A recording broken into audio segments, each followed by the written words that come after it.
Coming up tonight on YCN News, Sunapee's new Abbott Library building holds its grand opening. 2 Windsor, Vermont police officers take administrative leave after the shooting of a man in pursuit. And 3 Upper Valley residents are charged by police with felony drug crimes. For more news, weather, and sports, it's time for YCN, your local view. Now, your daily digest of the Dartmouth-Lake Sunapee region, southern Vermont, and Windsor County. News, sports, weather, and all that is happening in our area. The news on YCN, your local view. Good evening, and welcome to this Monday edition of YCN News. I'm Rose Spillman.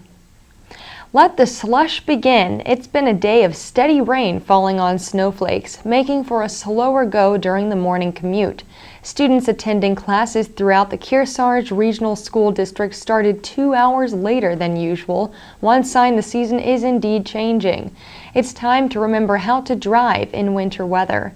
In southern Vermont, a weather-related crash left the driver uninjured, yet his car totaled. 65-year-old Mohsen McLogie of Putney was wearing his seatbelt this morning driving south on I-91. Ice was on the road. Snow and rain fell steadily as McLogie drove near Leonard Road in Somerset, not far from Dummerston. The silver Subaru Legacy lost its grip on the road due to ice. The Legacy collided with a guardrail, stopping in the southbound lane. The driver walked away from the crash, his car later towed. Same name, new place, larger space. The Abbott Library in Sunapee welcomed visitors to its larger building Saturday. YCN's Lisa Connell explains. First, there is breathing room. Much more space to find a corner in which to relax and read. Second, there is something for everyone. From the kid-sized computer stations with headsets shaped like teddy bears to videos and books for the older set, the larger Abbott Library offers more than it ever could. Saturday's celebration proved that, as children played with puzzles hung at their height along the walls and tried out the computers, adults milled through the fiction and nonfiction reading rooms. There's also a room dedicated to local and state history. A crowning glory of the opening celebration was a cake baked from scratch by Jennifer Duda. Shaped as a lighthouse, it wasn't long before the cake was devoured. Residents, state library leaders, and many volunteers shared the day. Chairman of the Sunapee Library Board of Trustees, Terry White, welcomed State Librarian Michael York as a guest of honor. The Abbott Library in Sunapee held its grand opening today. The building was noisy with happiness. For YCN News, I'm Lisa Connell. Congratulations to our friends and neighbors in Sunapee. The new library looks like a wonderful place to go. If you want health care for 2015, you have 3 months to do so. It's year 2 of the Affordable Care Act. Enrollment for 2015 ends February 15th. To have insurance beginning January 1st, sign up before December 15th. New for 2015 are the 2 New Hampshire hospitals that will now accept Anthem Blue Cross and Blue Shield. Valley Regional Hospital in Claremont and Alice Peck Day in Lebanon. That includes Valley Regional Primary Care Center in Newport. Keep in mind that New Hampshire residents will now have 5 healthcare companies from which to choose through the state exchange. On that note, Valley Regional Hospital is asking residents in the communities it serves in New Hampshire and Vermont to join its Patient and Family Advisory Committee. The hospital is starting a panel to help shape the future of this region's healthcare needs. What does the hospital do well? What could it improve? Hospital leaders want to hear your answers. Thursday is the first meeting from 5:30 to 7 p.m. The meeting will be held in the Buckley Conference Center. Refreshments will be served. To register, call 603-542-1802 or email Laura at laura.zubreed@vrh.org. Valley Regional is located at 243 Elm Street in Claremont. 2 police officers from the Windsor Police Department are on administrative leave following the shooting of a man in pursuit. The officers are not being identified at this time. The case is under investigation. Working with the Vermont Attorney General's office and the Windsor County State Attorney's office are detectives from the State Police Bureau of Criminal Investigation. The car chase involved two towns on either side of the Connecticut River. Yesterday night around 4:30 p.m., officers from the Windsor Police Department saw a car in a parking lot off Route 5 in Windsor. Police officials say one officer fired his duty weapon, striking the car's driver, 34-year-old Jose Burgos of White River Junction. Burgos took off. Officers in two different Windsor police cruisers trailed Burgos. Wethersfield police joined the pursuit of Burgos. Claremont police officers put down spike strips to force Burgos' car to stop as his car headed into New Hampshire. The attempt failed. Moments later, though, police caught up to Burgos. Burgos was taken to Dartmouth Hitchcock Medical Center for a gunshot injury to the left arm. He is listed in stable condition for a non-life-threatening injury. Police say Burgos has an active arrest warrant from Windsor County for escape. Burgos did not report for duty to a work crew, police report.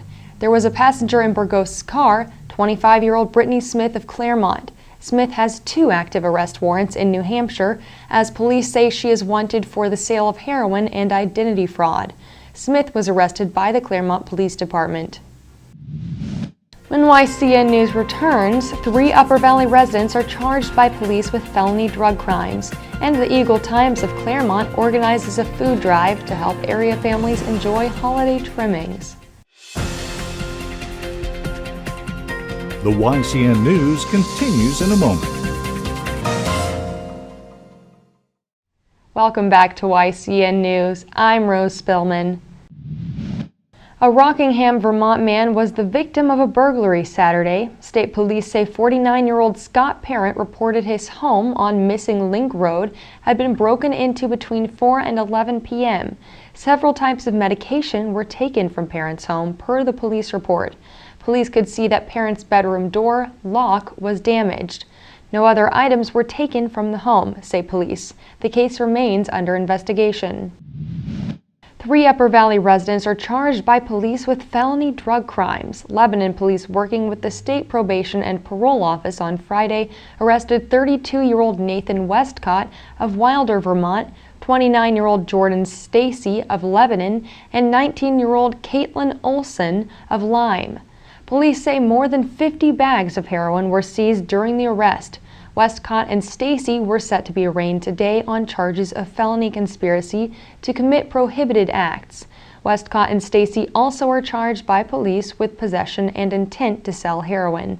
Police say Olson was released on $1,500 personal recognizance bail due to her lack of a criminal record.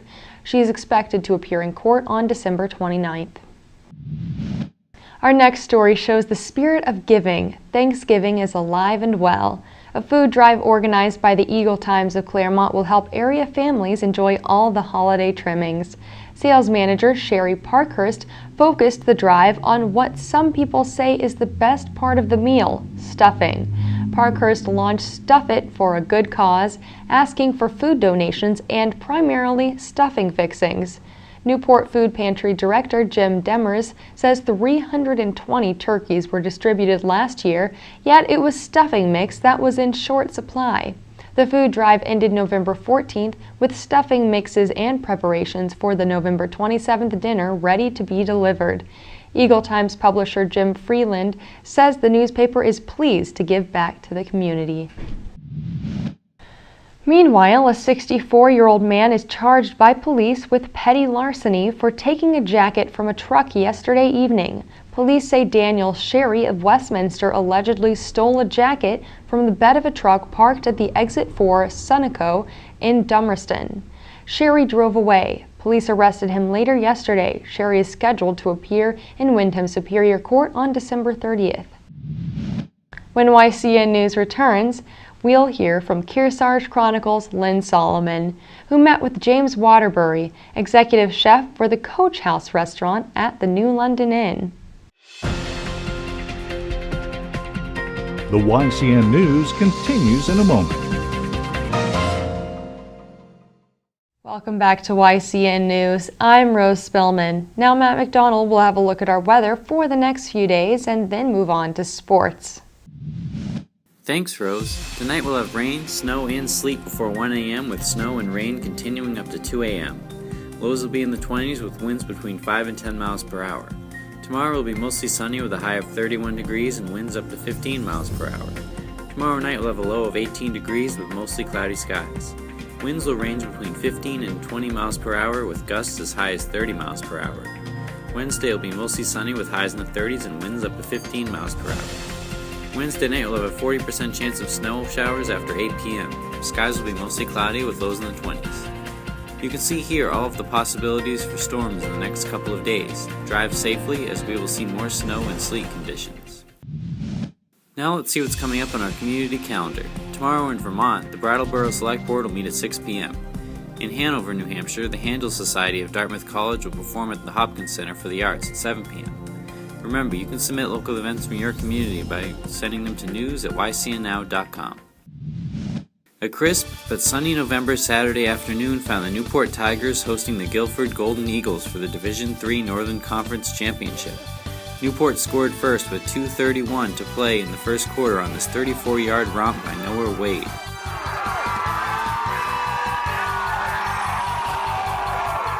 Not to be outdone, Guilford responded immediately when quarterback Carter Mercer connected with Kyle Gaudette for this 80-yard touchdown. Unfortunately for Guilford, they coughed up the ball, which set up the Tigers for their next score.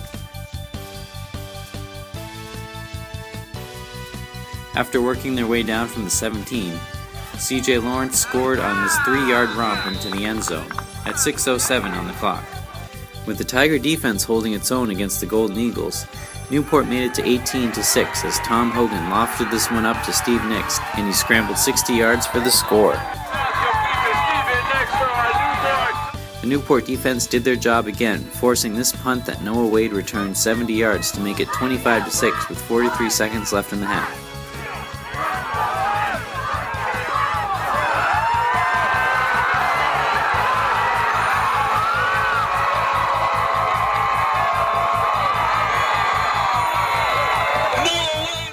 Noah Wade's day was not complete yet as he ran 53 yards to make it 31-6.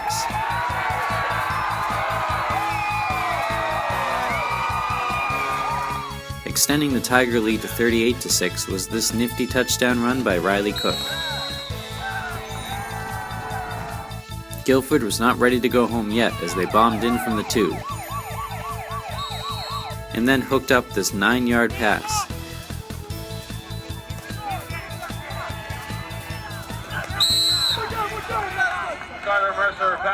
But the Newport defense stepped in as Wade put an exclamation point on his day by intercepting this Guilford throw, preventing them from getting any closer.